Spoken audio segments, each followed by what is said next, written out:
Lecture du premier livre des rois. En ces jours-là, sur l'ordre du prophète Élie, au bout d'un certain temps, il ne tombait plus une goutte de pluie dans tout le pays, et le torrent où buvait le prophète finit par être à sec. Alors la parole du Seigneur lui fut adressée. Lève-toi, va à Sarepta, dans le pays de Sidon, tu y habiteras. Il y a là une veuve que j'ai chargée de te nourrir.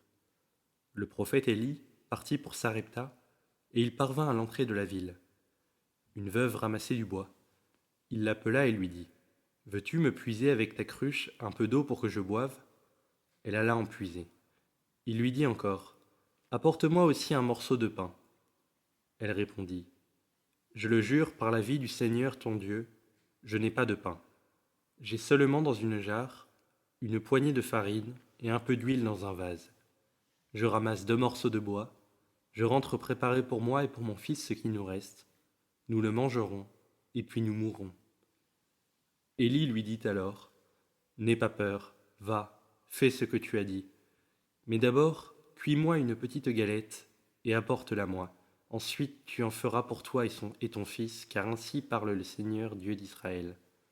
Jarre de farine, point ne s'épuisera, vase d'huile, point ne se videra, jusqu'au jour où le Seigneur donnera la pluie pour arroser la terre. » La femme alla faire ce qu'Élie lui avait demandé, et pendant longtemps, le prophète, elle-même et son fils eurent à manger.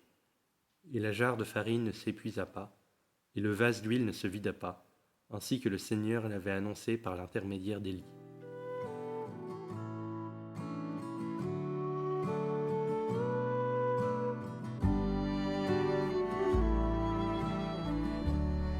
Sur nous, Seigneur, que s'illumine ton visage. Quand je crie, réponds-moi, Dieu, ma justice. Toi qui me libères dans la détresse, pitié pour moi, écoute ma prière. Fils des hommes, jusqu'où irez-vous dans l'insulte à ma gloire, l'amour du néant et la course au mensonge? Sachez que le Seigneur a mis à part son fidèle, le Seigneur entend quand je crie vers lui.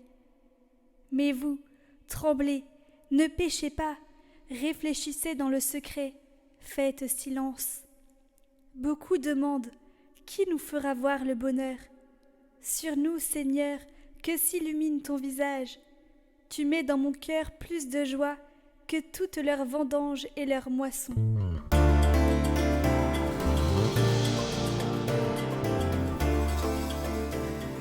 Évangile de Jésus-Christ selon saint Matthieu.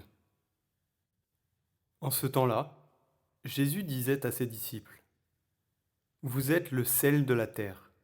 Mais si le sel devient fade, comment lui rendre de la saveur? Il ne vaut plus rien. On le jette dehors et il est piétiné par les gens. Vous êtes la lumière du monde. Une ville située sur une montagne ne peut être cachée. Et l'on n'allume pas une lampe pour la mettre sous le boisseau. On la met sur le lampadaire, et elle brille pour tous ceux qui sont dans la maison. De même que votre lumière brille devant les hommes, alors en voyant ce que vous faites de bien, ils rendront gloire à votre Père qui est aux cieux.